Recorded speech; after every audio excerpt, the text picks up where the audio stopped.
but I'm not arguing for modalism, am I? Because I'm not saying you're arguing for modalism, but you're misunderstanding Trinitarian doctrine, and you're assuming that.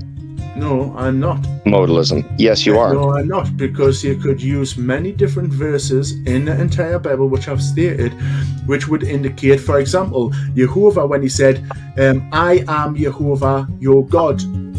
There is no other, none beside me. That is one person, I, that is your God, Jehovah, and there is none other, no one beside me. Now, if there was a three-person, one being God, it would should read, we, Jehovah, are your God. There is no other, none beside us. But it doesn't. So that indicates that Jehovah is one person who by himself is God, and there is none other beside him, which indicates, like more people, only him.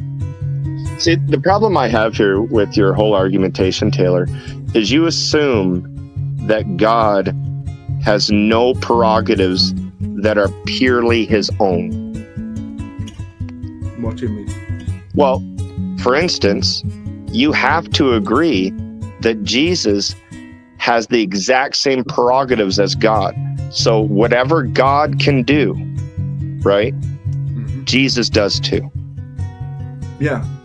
Because so your argument is that God the Father has no prerogatives for himself. There are certain things that God has by nature that no creation could have. Wouldn't you agree? Like what?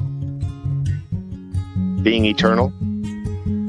So God can't give eternal life to anyone? No. Being eternal means never created and never destroyed. Not eternal from this on. I mean eternal forever. Beginning and end. Jesus isn't, so... Sure he is. No, he's not. Give me one verse where it says Jesus was John eternal. Chapter 1 verse 3. That's not Jesus. That's Can you read it for me, please? Yeah, I can. Just let me put this up. John 1 verse 3. I'll bring up 1 verse 1 to 3 just so I can get the context. And I'll pull this up. Yeah, in the beginning was the Word was with God, and the Word was God. Yeah, so where does it say Jesus here? So you don't believe that when it speaks of the Word that it is not Jesus then? That's what you're saying? Yeah, it's not. No. That's what you're saying, right? Not here. It's not talking about Jesus, no. It's Jesus in Revelation was given who the name. Who is the Word being spoke of then? It's not a who.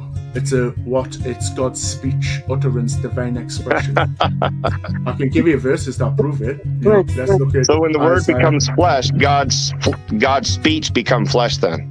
Yes, God creates by his word going out forth from his mouth, such as here, my word, it will accomplish my word that goes out from my mouth, it, not a he, will not return to me empty, but will accomplish what I desire and achieve for the purpose which I sent it. And in Genesis 1:3, which you obviously know. No. Before you move to another verse, explain what that verse means. Don't just quote it. I want you to explain what that verse means. God is speaking, and his word goes out. When he creates, it accomplishes. What do you mean it goes out? It goes out from him. What do you mean? His thought, well, that's what I'm trying to explain. It's in him. His word is within him. It's his information, his knowledge, his wisdom, his thought. And then when he wants it to go out from himself, like my speech comes out of me because I'm in the image of God. So God talks. Yeah. So that's how it comes out of him. He talks. So okay, keep going. God not speak? Keep going. Okay, but answer my question. Does your God not speak? Of course. Okay, so you've got no problem with that. Okay, so are you wanting me to go on more with this? Continue with this verse, yes. Okay. So when God speaks, his voice comes out. Excellent. Yeah. Keep going. So everything that God says will come into being. Right. Can you exegete this verse for me, please? I just did. It talks about his word. When it leaves him, it will accomplish. What is it going to accomplish? Anything that he says for it to be coming into existence.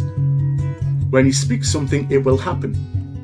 So what you're saying is when he speaks, it then took the form of a man. Yes, and I can prove that with That's Genesis got to be 1. the stupidest argument I've ever heard in my life, Taylor. Okay, so I don't even think David and your friends in the chat would even agree with that. I don't care That if his they did actual or didn't. speech became flesh, and that's what you're trying to interpret all of his from speech. John The 1 word to that he John spoke. 14. That's Not completely all. ignorant, Taylor. No, it's not. And Can you give me one? Can you give me one credible scholar? Can you give me one credible scholar that says God's speech in John 1:1 is not Jesus? I don't care what anyone else Just says. one credible scholar. I don't look into different scholars, what they think.